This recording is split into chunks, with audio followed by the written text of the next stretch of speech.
Salam saudara-saudara, apa kabar? Damai sejahtera, sukacita yang Tuhan berikan. Saya percaya dan doa dan harapan saya, saudara-saudara selalu diberi kesehatan. Mari saya akan membagikan firman Tuhan, tapi terlebih dahulu mari kita akan nyanyi satu pujian, Yesus, oh Yesus. Kita tundukkan kepala.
Sandaran hidupku, Bapa kami ada dalam surga.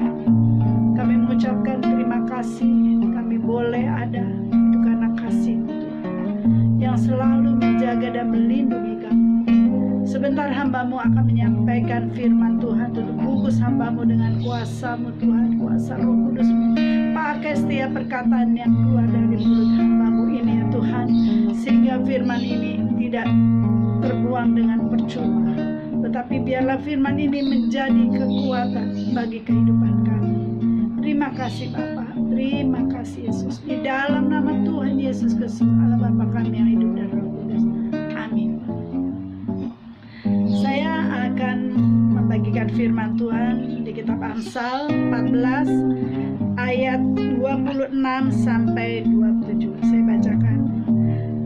Dalam takut akan Tuhan ada ketentraman yang besar, bahkan ada perlindungan bagi anak-anaknya. Takut akan Tuhan adalah sumber kehidupan, sehingga orang terhindar dari jarak maut. Dalam besarnya jumlah rakyat terletak kemegahan raja, tetapi tanpa rakyat tuntutlah pemerintah. Jadi di sini dikatakan di kitab Amsal ini mempertegas tentang bagaimana hidup kita takut akan Tuhan. Tuhan sendiri yang memberi hikmat kepada Raja Salomo bahwa bila kita hidup takut akan Tuhan, Tuhan menjamin ketentraman yang besar, perlindungan bagi kita, bukan saja kita pribadi, tetapi anak cucu kita, keturunan kita diberkati dan dilindungi, dan di dalam perlindungan Tuhan. Karena janji Tuhan seperti kepada Bapak Abraham bahwa anak cucumu aku akan berkati, dan itulah yang terjadi. Kita ini adalah keturunan dari Bapak Abraham dan kita menerima janjinya Tuhan. Jadi kalau kita sudah menerima janjinya Tuhan, jangan pernah sia-siakan dengan kehidupan kita yang jauh dari Tuhan, dengan kehidupan kita yang menyimpang dari jalan Tuhan. Tuhan berjanji pada Bapak Abraham. Dia katakan bahwa keturunanmu akan aku berkati. Kalau Tuhan sudah berjanji ya dan amin. Tetapi pertanyaannya, kenapa masih ada orang-orang yang tidak menerima berkat dari Tuhan? Jangan pernah salahkan Tuhan, tetapi kita harus introspeksi diri. Di kitab ini saja, di kitab Amsal saja mengatakan kalau engkau engkau takut akan Tuhan, akan ada sumber kehidupan, sehingga orang itu terhindar dari jerat maut. Firman sendiri Amsal, di Amsal 14 ayat 27 sendiri mengatakan seperti itu. Jadi Tuhan tidak pernah merancang-rancangkan kecelakaan, Tuhan tidak pernah merancang-rancangkan maut dalam kehidupan kita, tetapi kita yang membelokkan rencana Tuhan.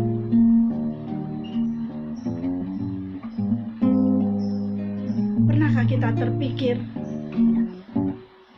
bahwa segala dosa-dosa kita sudah ditebus Tuhan di atas kayu salib dengan pengorbanannya yang luar biasa, karena Dia mengasihi kita dengan luar biasa, tapi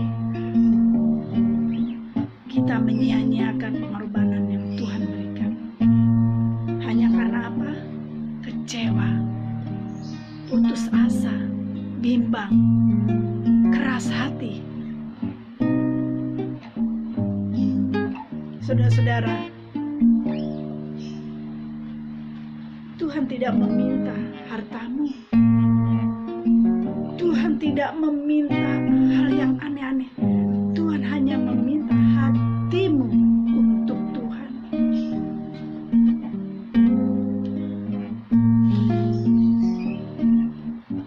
Tuhan yang punya kok isi dunia ini. Dia mau minta, mau jadikan apapun Dia bisa. Lalu pertanyaannya, saya dari dulu begini, sifat saya keras, egois. Manusia tidak bisa mengubah manusia. Manusia tidak bisa mengubah karakter manusia. Tetapi yang bisa mengubah karakter manusia itulah Tuhan sendiri yang menciptakan kita. Bagaimana caranya untuk bisa kita karakter diubah? Datang ke dalam tangan Tuhan dan tunduk di bawah kaki Tuhan. Minta Roh Kudus memimpin hidup saudara-saudara.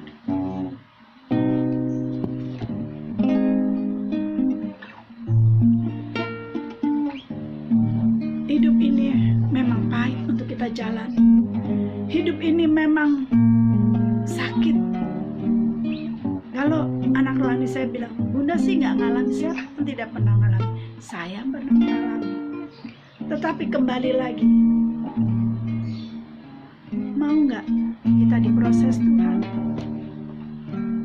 Jadi Tuhan membentuk kita, membentuk karakter kita. Kita diproses dulu, nggak langsung jadi. Karakter kita dikikis, yang tidak baik dikikis pelan-pelan. Nah sekarang kembali, apakah kita mau dikikis Tuhan? Apakah kita mau diproses Tuhan? Itu pertanyaannya. Keadaan sekarang ini, ekonomi hancur, krisis ekonomi memporak-porandakan. Banyak anak-anak Tuhan menyimpang dari jalan Tuhan. Mereka mencari dengan logika mereka mencari mereka sendiri. Oh, saya bisa dengan ini, pasti saya bisa. Tidak pernah melibatkan Tuhan. Tapi di saat kita jatuh, kita mengalami kebangkrutan, kita mengalami sakit, baru kita datang pada Tuhan dan kita menyalahkan Tuhan, kenapa ini mesti terjadi pada saya?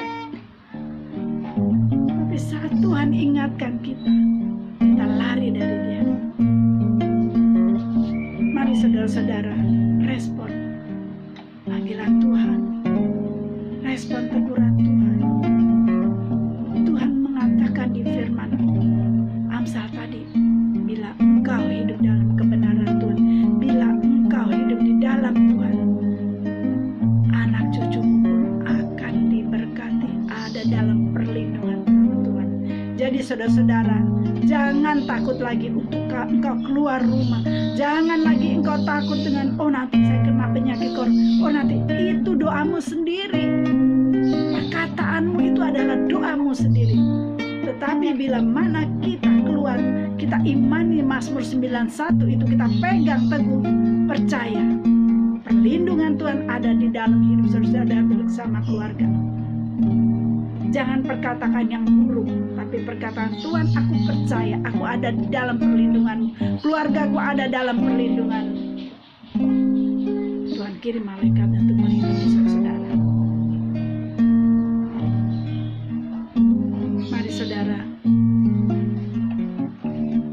keadaan ekonomi virus corona ini boleh terjadi, tetapi kalau kita mengandalkan Tuhan, kalau kita hidup bersama Tuhan, akan luar biasa. Saudara akan mengalami damai sejahtera dan sukacita. Apapun persoalan seberat apapun, saudara-saudara akan mengucapkan syukur. Terima kasih Tuhan, terima kasih Tuhan, aku boleh lalui semua ini. Dan tidak lagi ada keluh kesah, dan tidak ada lagi marah ataupun menyalahkan keadaan ini pada Tuhan, tetapi belajar bersyukur. Kita bisa bangun dengan masih bernafas, kita masih bisa bekerja cari uang, kita masih bisa makan. Itu adalah tanda kasih Tuhan pada kita. Kita tidak kekurangan.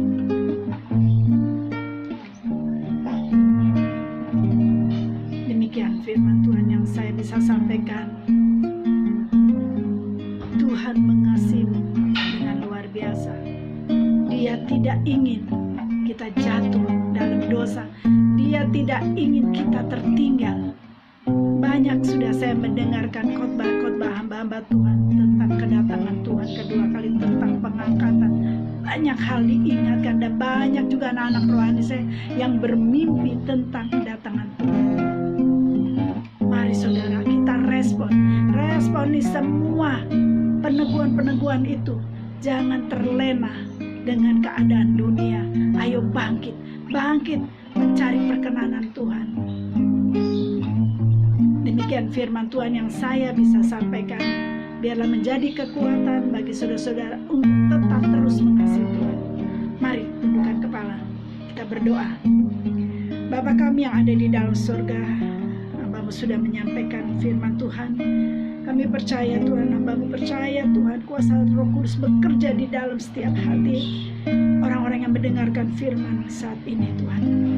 Bapa, bimbing mereka di dalam kebenaran akan janji-janji-Mu. Bimbing mereka di dalam perkenanan-Mu ya Tuhan, agar hidup mereka layak di hadapan-Mu. Dunia boleh menertawakan anak-anak-Mu, tetapi saat kami bergantung hidup kami pada kemenangan ada di tangan kami. Untuk itu ya Bapa, berkati kami semua Tuhan, untuk kami bisa melampaui ujian dan cobaan ini Tuhan. Terima kasih Tuhan Yesus, terima kasih. Hamba-Mu berdoa juga untuk bangsa Indonesia Tuhan. Berkati bangsa ini dengan luar biasa. Kami percaya pelawatan Tuhan luar biasa akan terjadi bagi bangsa kami.